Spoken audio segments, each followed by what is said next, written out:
Hello. तर आज एक नवीन क्राफ्ट आयडिया घेऊन आली आहे मी तुमच्यासमोर. तर म्हणत असाल तुम्ही तर मी हे काय बनवलं आहे, तर एनी गेस? तर या क्राफ्टचा पूर्ण व्हिडिओ बघायचा असेल तर व्हिडिओ शेवटपर्यंत पाहत राहा. मी हे जे काय केलं ते बघायचं असेल तर हे मी एक फ्रीज मॅग्नेट बनवलं आहे, जे की एव्हिल आयप्रमाणे.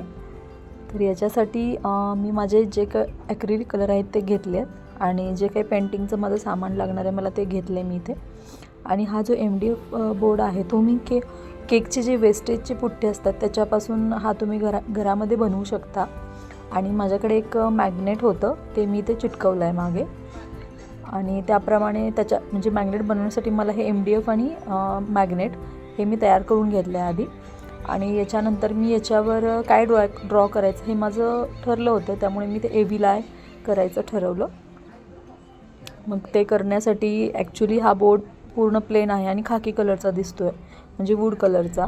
मग तो व्यवस्थित करण्यासाठी मी इथे पहिल्यांदा बेस कोट करून घेतला, जसं की आपण प्रायमर लावतो त्याप्रमाणे मी प्रायमर लावून घेतला आहे. आणि तो एकदम व्यवस्थित असा फाईन बसायला पाहिजे त्याप्रमाणे मी ते करून घेतले.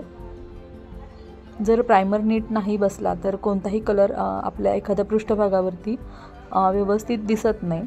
म्हणून प्रायमर हा व्यवस्थित लावून घेणे फार गरजेचे असते, कारण कोणताही कलर जर तुम्ही डायरेक्टली अप्लाय केला तर तो तेवढा उठून दिसत नाही. म्हणून प्रायमर लावणे हे मस्ट आहे.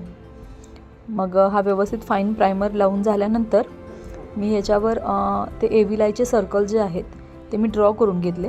आता ड्रॉ करण्यासाठी आयत्या वेळेला माझ्याकडे कंपास वगैरे अवेलेबल नव्हता, कारण तनिष्का स्कूलला गेली होती आणि ते तिच्याजवळ होतं. त्यामुळे मी घरातलीच एक वाटी घेतली आणि तिथेच माझ्या कलरच्या ते ॲक्रेलिक कलर आहे त्याचं जे टोपण आहे ते टोपण या दोन्हीच्या साहाय्याने मी तिथे एक 3-4 सर्कल्स आखून घेतले. आणि त्याप्रमाणे मी सर्कलची जी मला ड्रॉ करायचे होते ते पूर्ण करून घेतलेत. आणि असा हा बेस व्यवस्थित मी करून घेतला आहे. आणि अशा प्रकारे ते लाईन्स ड्रॉ करून झाल्यानंतर मधला जो सेंटर आहे त्याला मी इथे ब्लॅक कलर दिला आहे. आणि पुढे त्याच्यानंतरची जी सर्कलची लाईन होती ती थोडासा स्काय ब्ल्यू कलर टाईप होतं. मग व्हाईटमध्ये थोडासा ब्ल्यू कलर मिक्स करून तो कलर मी इथे तयार केला आधी. आणि तो कलर तयार केल्यानंतर मी इथे सेकंड लेअर त्या कलरचा दिला आहे. आणि मी व्हॉईस ओव्हर करायला इथे बसली आहे, तर बऱ्याच चिमण्या आजूबाजूला किलबिलाट करतायत, तुम्हाला ऐकू येत असेलच.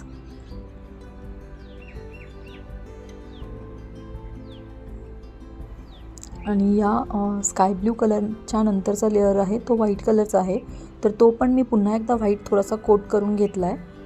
आणि याच्यानंतर मी परत डार्क ब्ल्यू कलर जो आहे तो मी लास्ट लेअरमध्ये घेतला इथे.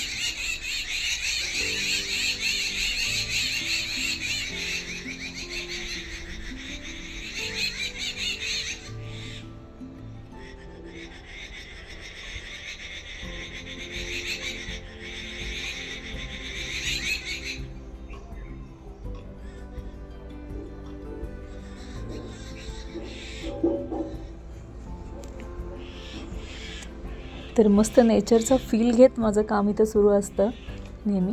ॲक्च्युली माझी गॅलरी फार मोठी आहे आणि तिथे बऱ्याचशा बाहेरच्या एका झाडावर चिमण्या बसतात आणि माझ्या गॅलरीमध्ये पण येत असतात. तर असं चालायचं. आणि हे सगळं ड्रॉ कंप्लीट झाल्यानंतर मी ब्लॅक कलरच्या पेनने मार्करने इथे मी सगळ्याला आउटलाईन काढून घेतली आहे. म्हणजे तो जो एव्हिल आय जो मी काढला आहे तो एकदम ब्राईट असा अट्रॅक्टिव्ह वाटेल म्हणून. तर अशा प्रकारे मी हे साईन ड्रॉ केलं आहे.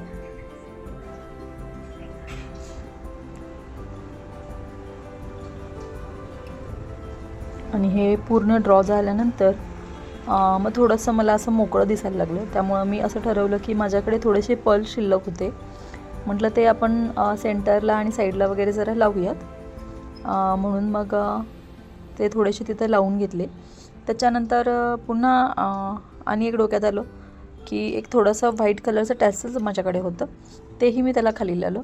मग ते लाईक काईट असं दिसत होतं पतंगासारखं, म्हणून मी तेही त्याला खाली लावलं आणि हे थोडंसं वाळायला सुकायला ठेवून दिलं होतं.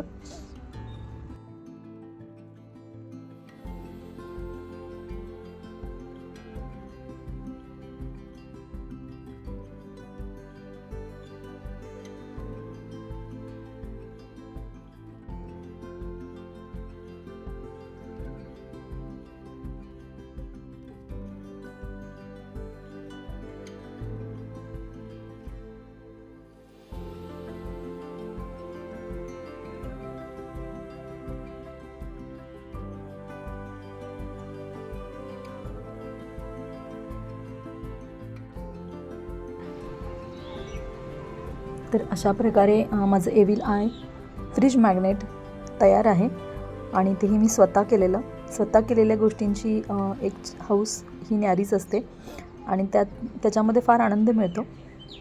तर हे मी माझ्या पॉटला पण लावलं होतं, फ्लॉवर पॉटला. तर मी इथे पण ते डेकोरेट करू शकते आणि फ्रीजला पण डेकोरेट करू शकते. अशा प्रकारे तुम्ही पण एखादा फ्रीज मॅग्नेट असा डिझायनर डेकोर पीस बनवू शकता घरच्या घरी. स्वतःच्या ज्या काही आपल्या आवडीनिवडी आहेत त्या आपण जपायलाच पाहिजेत. तुम्ही पण जपत जा, त्यातून आपल्याला एक वेगळाच आनंद मिळत असतो. आणि हे जे मॅग्नेट आहे ते मी काढून माझ्या फ्रीजला पण लावून बघितलं. बघूया आपण ते कसं दिसतंय. मग हे एविल आय माझ्या फ्रीजवरती अशा प्रकारे दिसतंय. तर खूप छान दिसत होतं. एक फ्रीजला नवीन लुक क्रिएट झाला होता आणि एकदम अट्रॅक्ट होत होतं दिसण्यावरूनच ते. तर अशा प्रकारे आजचा माझा क्राफ्ट रेडी आहे. तर भेटूयात नेक्स्ट व्लॉगमध्ये. Till then bye bye, see you.